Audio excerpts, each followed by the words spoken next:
You ever think about how one battle can just wipe out someone's future? House of the Dragon is back, and this season flips the board. Right from the start, we're in the Vale with Rhaenyra Targaryen. She spent years watching everyone around her bond with dragons, except her. She refuses to let it go. This time she steps up to face Sheepstealer, a dragon nobody's tamed. She inches closer, risk written all over her face, but she doesn't back down. There's this charged moment where it seems like things could go either way, but Sheepstealer lets her through. She climbs on and takes to the sky, finally a dragon rider like the rest, and suddenly the war isn't what it was. Over in King's Landing, King Aegon II is a wreck, badly wounded and sneaking out with Laery's strong. But honestly, their escape falls apart fast. Soldiers loyal to Rhaenyra catch them. Laery's, ever the opportunist, immediately sells out Aegon's identity to the guards. He promises them a bigger reward if they bring Aegon in alive. They don't need to hear it twice. Aegon's now a prisoner. Back at the Red Keep, Alicent returns and realizes Aegon is gone. She finds Aemond sitting on the Iron Throne, cool as ice. She knows things are slipping away. Worried, she tells him to march on Harrenhal before Daemon gets the upper hand. But Aemond already has the Hightower army moving and didn't bother to tell Alicent. She's been cut out. Then things get dark. Out of nowhere, Aemond forces a kiss on her. Alicent is left reeling, more alone than ever. On Dragonstone, Rhaenyra hears the Triarchy has launched their attack. She wants to fight, but Jaehaerys stops her cold. He doesn't trust Alicent and orders the Kingsguard to keep Rhaenyra locked in her chambers. She argues, but nobody listens. The battle kicks off without her. The Battle of the Gullet explodes into one of the bloodiest clashes yet. Corlys leads the Velaryon fleet against the Triarchy, with Admiral Sharako Lohar at the helm for the other side. Corlys ends up knocked into the sea, his fleet suddenly adrift. Alan of Hull, Corlys' bastard son, doesn't hesitate. He takes command, kills Sharako Lohar, and keeps the fleet alive. Above all this, Jaehaerys rides Vermax and Baelor swoops in on Moondensor, burning ships and shifting the fight for Team Black. Then Rhaenyra arrives on Sheepstealer, but things go sideways fast. Sheepstealer, still wild, attacks anything that moves. Chaos descends, flames everywhere, nobody's safe. Jace and Baelor are just trying to survive the disaster. In the confusion, Vermax gets hit, crashes into the sea, and Jaehaerys barely hangs on. He tries to escape, but pirates surround him and he's cut down by a volley of arrows, so Jaehaerys is dead. Team Black is reeling, this is their biggest loss yet. And back on Dragonstone, Rhaenyra has no idea her son is gone. Baelor Targaryen is flying back to Dragonstone on Moondensor, Jaehaerys' body slumped in front of her. She lands quietly and everyone rushes over. Team Black won the Battle of the Gullet, but the price was Jace's life. Rhaenyra runs to her son and crumples, sobbing. She can't believe she's lost another child. Grief hardens into anger almost instantly. She rounds on her council, shouting, "What's the point of the Iron Throne if it keeps taking her children from her?" On Driftmark, Corlys Velaryon pulls through after nearly dying at sea. Alan, Adam and Baelor bring him home. Grateful, Corlys finally rewards Alan and Adam. He officially names them Velaryons, making them true sons of his house. Aegon II and Laery Strong are on the run. Aegon wants nothing to do with hiding. He tells Laerys they're heading for Rook's Rest. He still trusts Sir Criston Cole to help him claw back some power. Up in the Vale, Rhaenyra Targaryen is struggling to keep Sheepstealer hidden. She begs Lady Jane Arryn for protection, but Jane refuses to help. Now Rhaenyra has nowhere to turn and no idea what comes next. Meanwhile, Daemon returns to Dragonstone and finds Rhaenyra shattered. He tells her Jace's death can't be for nothing. Then he shares some news. Aemond left King's Landing with Vihaga and the capital is wide open. This, Daemon insists, is their chance to take the throne. Inside King's Landing, Alicent Hightower braces for what's coming. She quietly admits to Helena she made a mistake somewhere along the way. The war has tipped past the point of no return. At Harrenhal, Aemond claims power by killing Simon Strong. He's hurt in the fight and then he runs into Ali's Rivers. Her presence only adds more uncertainty to the situation. With Vihaga gone, Rhaenyra advances on King's Landing. The Gold Cloaks switch allegiance and open the gates, letting her in without much of a fight. After everything, Rhaenyra finally seizes the capital. Otto Hightower gets dragged in front of the new queen. Rhaenyra insists on dealing with him herself. She swings the sword, misses the first time, then raises it again and beheads him with the second blow. Rhaenyra is seated at last on the Iron Throne. Alicent and Helena enter, facing their new queen. Rhaenyra has what she fought for, but the fight is nowhere near finished. In the Reach, where Daemon Targaryen stands across from Lord Ormond Hightower and 15,000 soldiers. Sure, Daemon's outnumbered, but he brings 3 dragons, Caraxes, Vermithor and Silvering. That's all it takes for Ormond to wave the white flag and swear loyalty to Queen Rhaenyra. Daemon doesn't waste time. He demands Prince Daeron Targaryen as a hostage. Ormond hands over Blonde Boy, swearing he's Alicent's youngest, but that doesn't seem quite right. Meanwhile, in King's Landing, Rhaenyra faces the reality of ruling. Tyland Lannister has emptied the treasury, food is scarce, the fleet's been battered in the Battle of the Gullet, and ever since Aegon executed the city's ratcatchers, rats have overrun the Red Keep. Rhaenyra starts clearing out Hightower loyalists from her council. but that brings its own headaches. Corlys is pressuring her to legitimize Adam and Alan Velaryon, and the memory of Jaehaerys won't leave her alone. Looking for guidance, Rhaenyra sits down with Alicent.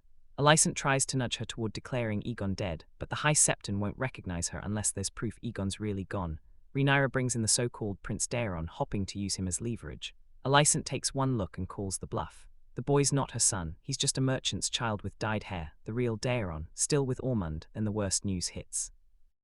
Rhaenyra hears that Ormond has broken his word and seized Tumbleton, turning what felt like a win into a painful betrayal. She's furious and even thinks about unleashing her dragons in revenge, but she knows innocence would pay the price. Rhaenyra is weighed down by the crown. She fought for this throne, but now every decision hurts. Every victory brings another sacrifice. In Tumbleton, Lord Ormond Hightower has taken control of the city and made his army move in with the locals. He's turned the homes of Rhaenyra's supporters into army camps. If anyone tries to attack, innocent people would get caught in the crossfire. Ormond doesn't keep his secret for long. The red-haired squire at his side is actually Prince Daeron Targaryen, Alicent's youngest son and the dragon rider of Tessarion. Ormond's plan is pretty simple. If he uses Rhaenyra's own people as shields, she can't unleash her dragons. Back in King's Landing, Rhaenyra starts to rebuild her council. Grand Maester Orwell stays on. Mysaria is now mistress of whispers. Sir Torren Manderly takes over as Master of Coin, and with the treasury dry, he gets saddled with fixing the kingdom's finances. Corlys Velaryon gets fed up when Rhaenyra refuses to legitimize Adam and Alan. Frustrated, he heads out to fight the Triarchy pirates, leaving Alan behind to serve as hand in his place. Meanwhile in the Vale, Daemon uncovers that Sheepstealer's rider is his own daughter, Rhaena. Rhaenyra wants whoever is responsible punished for the chaos that led to Jaehaerys' death, but Daemon can't sell out his own kid. He makes a brutal choice instead, kills an innocent shepherd, burns the body, and tells the council he's taken out Sheepstealer's rider. Mysaria suspects he's lying, but Rhaenyra goes along with it, somewhere else. Aegon II finds Sunfire and refuses to accept his dragons dead. With Laerys Strong helping him, Aegon starts plotting his escape to Essos, staying low for now. Over at Harrenhal, Criston Cole and Gwaine Hightower come looking for Aemond. Alys Rivers says Aemond already flew off on Vihaga after hearing Rhaenyra captured King's Landing. Back at King's Landing again, Ulf White shows up asking Rhaenyra for pricey gifts for his drinking buddies. She shuts him down and tells him to stay out of the tavern. Meanwhile in Tumbleton, Ormond starts testing Daeron. When a local attacks an officer for hurting his sister, Ormond pretends to offer mercy. But later he makes Daeron carry out the execution himself. Daeron begs for mercy but gives in under pressure. He ends up killing the man and Tessarion burns the remains. With Lord Oscar Tully, Roddy the Ruin and their rivermen trudging toward Tumbleton alongside the Winter Wolves. But every step forward gets harder. Criston Cole's men keep torching bridges behind them, slowing the whole army to a crawl. Before long, Cole strikes. He sneaks his men into the Black Camp at night, catches everyone off guard and slips away before they can regroup. The Northmen answer with a nasty surprise. They litter the road with caltrops. Cole's troops have no choice but to abandon their horses and slog through muddy bogs thick with rain and leeches. It breaks the men down. Gwaine Hightower's morale crumbles, but Criston tightens his resolve. He's ready to fight to the death if he has to. Meanwhile, at Harrenhal, bounty hunters show up, hoping to cash in on Aemond. But Alys Rivers unleashes a swarm of bats, sending them running. Aemond is still battered and half-conscious, tortured by dreams. He wakes in a panic, sobbing into Alys's lap, terrified by Helena's prophecy of his death. Next time killers come for him, though, he cuts them down with cold efficiency. Back in King's Landing, Rhaenyra runs into a new problem. Gold cloaks keep turning up dead across the city. Daemon catches one of the murderers, breaks him under torture, and drags out a confession.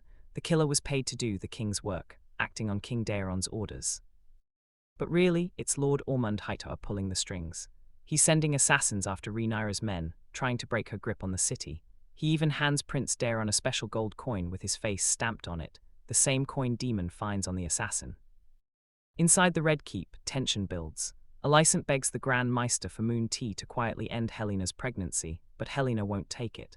Alicent tries convincing her daughter to leave the city, just to be safe, but Helena stands her ground. She won't abandon her daughter Rhaenyra. Somewhere else in the city, Aegon tells Laerys Strong he wants Aemond dead. Laerys brushes off his self-pity and later teams up with Tyland Lannister. Back in the capital, Sabitha Frey joins Rhaenyra's small council, and Rhaenyra finally gets a moment of joy. Her youngest son Joffrey is back by her side. But nothing stays calm for long. Daemon finds a massacre inside the City Watch barracks. Sir Luther Largent and his men, butchered around a table, every one of them with their eyes gouged out. Written in blood across the wall, a feast for Titos.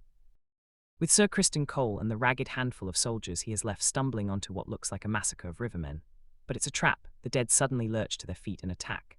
Cole fights through the chaos and somehow survives, but then realizes he's landed right in the middle of the full Tully army and the Winter Wolves, absolutely surrounded. Knowing there's no way out, Cole asks for a fair duel. Lord Oscar Tully shuts him down. There's no glory left in this, just an ending. While Cole readies himself, Alysanne Blackwood lets loose a rain of arrows from afar.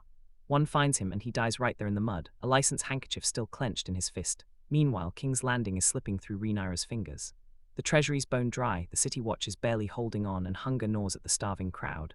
Even the Iron Throne isn't on her side. It cuts her again as she sits. Alicent and Helaena try to sneak out of the city, desperate to escape, but they get caught. Alicent pleads for her daughter. Helena's pregnant. Rhaenyra doesn't budge. She tightens their confinement even more. Then there's the Baratheon delegation. Lord Borros skips the meeting, which just pushes Rhaenyra over the edge. After all the shouting, she accepts their loyalty because what else can she do? At the same time, Ulf the White grows bitter, treated like nothing, while Hugh Hammer sneaks off to meet his wife in Tumbleton. Harrenhal becomes a strange kind of sanctuary for Aemond. He's mending under Ali's rivers, watchful gaze, and she urges him to stay. Then she springs a secret on him, a hidden clutch of dragon eggs. Out on the road, Aegon II travels with Laerys Strong and Tyland Lannister. Tyland suggests they hole up at Casterly Rock, but Aegon chooses Laerys' riskier path, heading for Essos. In the Vale, Baelor and Alan of Hull draw closer, share a kiss, finally a flicker of tenderness.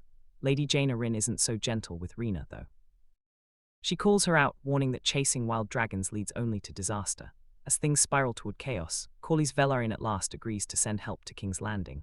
He barely sets out when Ormond Hightower's men strike from the shadows and take him prisoner on Corlys, captured, while Rhaenyra stands increasingly alone. Helaena haunted by dreams that feel all too real. She sees herself flying Dreamfire over the dragon pit, an angry mob crowding below. In another dream, she's sneaking away with her children to a quiet farm as winter settles in. Rhaenyra wakes her, desperate for some sign that she'll win the war, but Helaena can't give her any comfort. At Harrenhal, Aemond wakes from a nightmare about Alicent, only to find Ali's rivers at his side. Later, Alicent herself shows up, and dinner is tense. Aemond drops a bombshell. He's finished with the Iron Throne. He wants Harrenhal for himself and talks about starting a new line of kings with Alys. He orders Alicent to stay in Harrenhal. Alys isn't happy. She warns Aemond that his mother, up to something dangerous. Elsewhere, Daemon finally tracks down Rhaena and her dragon, Sheepstealer. Rhaena tells him she's hunting Vhagar, aiming to kill the beast as payback to Rhaenyra.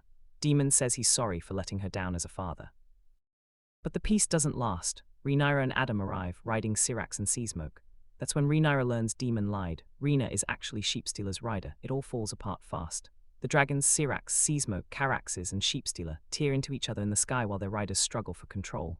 Rhaenyra and Adam manage to escape with Rhaena. Daemon, in the chaos, orders Caraxes to kill Sheepstealer. Sheepstealer survives but escapes badly hurt. Back in King's Landing, Rhaenyra confronts Daemon about his lies. Baelor and Rhaena reunite, with Baelor urging her to start fresh.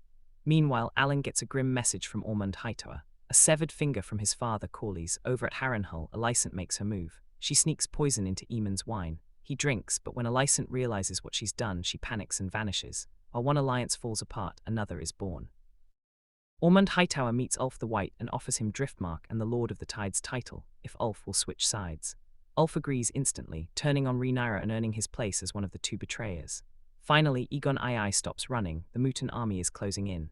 Aegon braces himself. He's done with running, even if it means dying. Just as the soldiers get ready to strike, something steps out of the darkness. Sunfire, scarred from earlier battles but alive.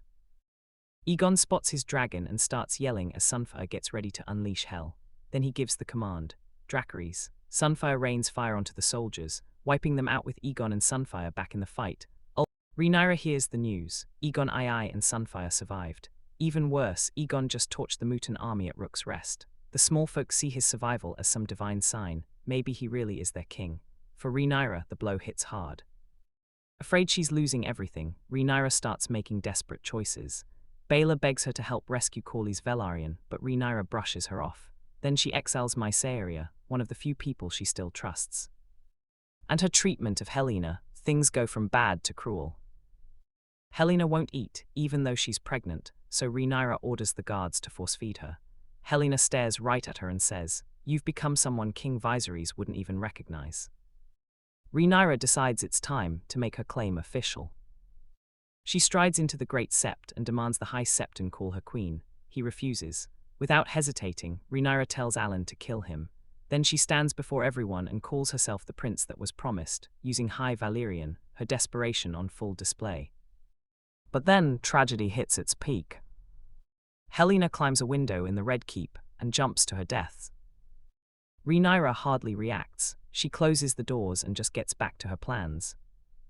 Before she died, Helaena finished one last tapestry, Rhaenyra bleeding on the Iron Throne, flames all around her. Over in Harrenhal, Aemond stays with Aly's Rivers. She tells him she's cursed with immortality, doomed after she tried, and failed to magically save her dying son. Her story gives Aemond another thing to worry about, a harsh reminder that the power he craves can destroy him. Right then, Aegon arrives on Sunfire. He's furious. He confronts Aemond over the assassination attempt, slaps him and threatens him. But Aemond shows some real regret. The brothers finally agree to work together. Their new mission, find Vihaga and reclaim the Iron Throne. Meanwhile, Daemon's army reaches Tumbleton. Aemond Hightower is ready to fight dirty. He lines up children along the walls as human shields, knowing Daemon can't unleash Caraxes without slaughtering innocents. Daeron tries to stop the fighting. He has Gwaine free Corlys, hopping to broker peace, but Daemon refuses. War erupts. Roderick's winter wolves scale the walls while Daemon leads Caraxes to the main gate. Dragonfire washes over everything, children included, making it clear how filthy and broken the war has become. And betrayal crashes in. Ulf the White mounts Silverwing and attacks Rhaenyra's forces. Soon, fire reigns on both sides, and Tumbleton descends into chaos. During the carnage, Roddy the Ruin kills Aemond Hightower, but Silverwing's flames kill them both. Daemon barely survives his duel with Jon Roxton. As the city burns, Corlys pushes Daemon to retreat. Tumbleton is wrecked. Nobody really wins. The city is destroyed, soldiers and civilians die in droves, and the war turns even uglier. Daemon's forces survive, but only just, and at a hellish price. Now, as the season ends, both the Greens and Blacks are battered. The Hightowers are splintered, Rhaenyra's spiraling, and the realm teeters on the edge of collapse.